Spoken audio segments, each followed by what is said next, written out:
একটু একটু করে প্রাণ ফিরছে কমলাপুর রেল স্টেশনে। দীর্ঘদিন বন্ধ থাকার পর শত যাত্রীর পদচারণায় মুখর স্টেশন প্রাঙ্গণ। সকাল থেকে মেইল, লোকাল ও কমিউটার ট্রেনের যাত্রীরা ভিড় করতে থাকেন স্টেশনে। আবার ঢাকার বাইরে থেকেও বেশ কিছু ট্রেন প্রবেশ করে কমলাপুরে। দীর্ঘদিন বন্ধ থাকার পর ট্রেনের চাকা সচল হওয়ায় খুশি যাত্রীরা। যাতায়াতের জন্য খুব উপকারী একটা মাধ্যম, সেটা এতদিন পর চালু হয়েছে, আমরা খুব আনন্দিত। সবসময় নিরাপদে যাইতে পারি, ট্রেন চলাচলটা আমাদের জন্য ভালো। আমরা অনেক খুশি, কারণ যাবত অনেক দিন ট্রেন বন্ধ ছিল, তখন আমাদের যাতায়াতের অনেক কষ্ট হচ্ছে। এখনো নানা রকম অসঙ্গতিতে ভরা বাংলাদেশ রেলওয়ে। টিকিটের স্বল্পতা আর শিডিউল বিপর্যয়ে পড়তে হয় যাত্রীদের। নতুন সরকার একটি যাত্রী বান্ধব রেল গড়ে তুলবে এই প্রত্যাশা তাদের। যাত্রী সেবা বাড়ানো উচিত, টাইম টেবিলটা মেনটেন করা উচিত আমাদের। অল্প সময়ে তারা টিকিট কাটতে পারে, এই ব্যবস্থাটা করা জরুরি দরকার। ভালো সার্ভিস যাত্রীদেরকে প্রোভাইড করবে এবং দুর্নীতিমুক্ত রেলওয়ে চাই আমরা। আর রেলওয়ে বলছে, নতুন পরিকল্পনায় রেলকে একটি সেবামূলক প্রতিষ্ঠান হিসেবে গড়ে তুলতে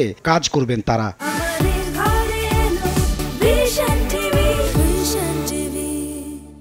সবার লক্ষ্য একটি নতুন বাংলাদেশ উপহার দেওয়ার জন্য। ঠিক তেমনি বাংলাদেশ রেলওয়ে সম্পূর্ণ নতুন আঙ্গিকে সকল সমাজ যাত্রীগণকে আরও স্বাচ্ছন্দ্যময় এবং সুন্দর একটি পরিষেবা দেওয়ার জন্য আমরা বদ্ধপরিকর। মঙ্গলবার লোকাল ট্রেন দিয়ে যাত্রা শুরু হলেও আন্তনগর ট্রেন চালু হবে 15 আগস্ট থেকে।